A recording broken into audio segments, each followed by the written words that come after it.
Hey everybody, welcome. We're continuing our reading of Martin Heidegger's Metaphysics. It's fantastic. We are in the restriction of being still. We've been in that section for quite some time. We're picking up on paragraph 137, and he had 2 points that he was digging in for us on phusis and logos, how it comes about, and we're dealing with Plato and Aristotle and Greek philosophy. And so let's dig in where we left off. On number 1, at the end, the word idea, idea, comes to the fore as the definitive and prevailing word for being, phusis. So idea is a good word for being. Since, then, the interpretation of being as idea rules over all Western thinking throughout the history of its change up to today. So the idea of being, but the idea of its interpretation. This provenance is also the basis for the fact that the great and final closure of the first phase of Western thinking, the system of Hegel, conceives of the actuality of the actual. The system of Hegel, I really like Hegel, conceives of the actuality of the actual. Being in the absolute sense as idea. Okay, so to think of being as what's its absolute form is idea. That's interesting. And explicitly calls it this. But what does it mean that in Plato, phusis is interpreted as idea? So in Plato, phusis is interpreted as idea. In our first introductory characterization of the Greek experience of being, so the Greek experience, idea and eidos were already mentioned alongside other terms we have listed. When we directly encounter the philosophy of Hegel, or that of some other modern thinker, or medieval scholasticism, everywhere we find the term idea used to name being, unless we deceive ourselves. The term idea. And then if you use the term idea, it's referring to being too. Unless we deceive ourselves, this is unintelligible on the basis of the usual representations. However, we can understand this state of affairs if we come to it from the inception of Greek philosophy. Okay, so the inception of Greek philosophy, if we examine it, it's going to help us understand the usual representations and how maybe they're not so unintelligible. Let's see. The word idea means what is seen in the visible, in your mind's eye. The view that something offers. What is offered is the current look or eidos of whatever we encounter. So whatever you encounter, that's going to give you an idea. Because you encountered it and you saw it, it gave birth to that idea. Let's see. The look of a thing is that within which, as we say, it presents itself to us. Yes.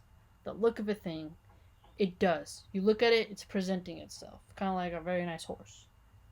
Represents itself and as such stands before us. The look is that within which and as which the thing comes to presence. Yes, so the look adds to its coming to us. That's definitely, totally, for sure.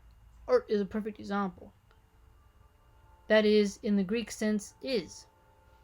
So once it comes to its presence, it is. That's a good point. This standing is the constancy of what has come forth from itself. Okay, that's a good clarification. Think about it. Okay, so it's standing in itself, it's presenting itself to us, and that is what caused it to come forth.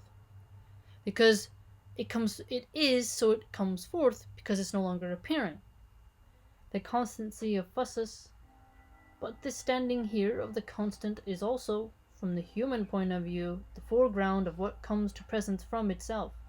Okay, so comes to presence from itself, so sort of self. Okay, you can totally see where his point on aesthetics comes in. The apprehensible, because when it comes forward, you're able to see it from your view and you can apprehend it. Yeah. And the look, that which comes to presence, that which is, stands here in its whatness and howness. Good, here we go with Heidegger's language here. Whatness and howness. It's whatness and it's howness. When it comes right to you, it's look, it is, it's whatness, it's how. and all that contributing to how it appears and how you apprehend it. Very true. And once you're doing all that, it's here, it's presence. You get it? It's very good. It isn't apprehended and taken. It is in the possession of a taking in. It is the holdings of taking in. Yeah, I mean, you can see that. Totally, I follow.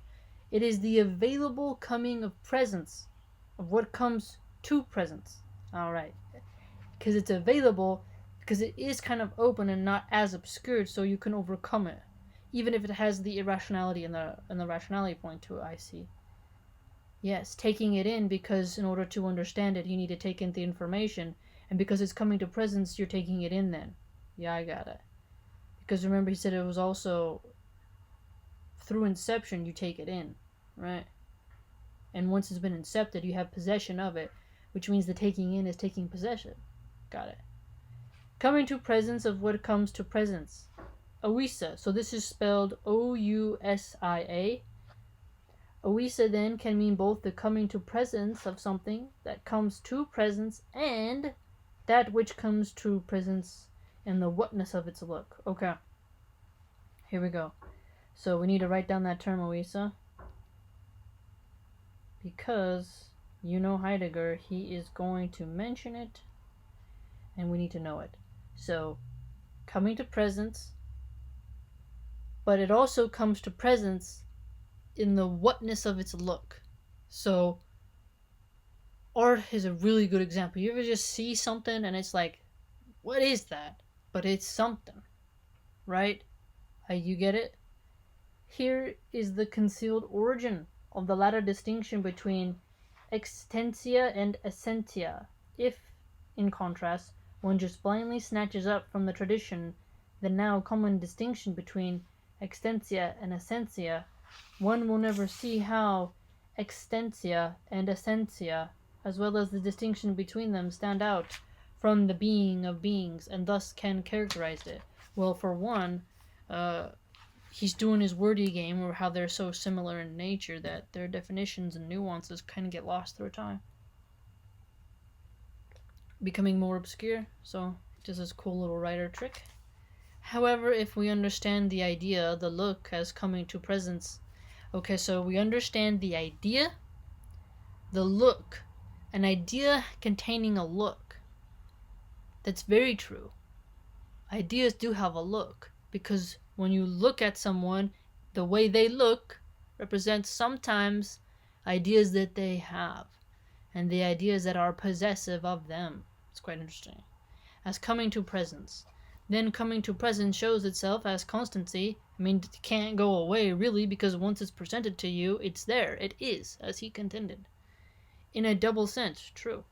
On the one hand, the look entails the standing forth from unconcealment. Yes, it's no longer appearing or seeming, but in actuality is, and you're taking it in. The simple estin is. On the other hand, what shows itself in the look is that which looks that way. So what shows itself in the look is that which looks that way.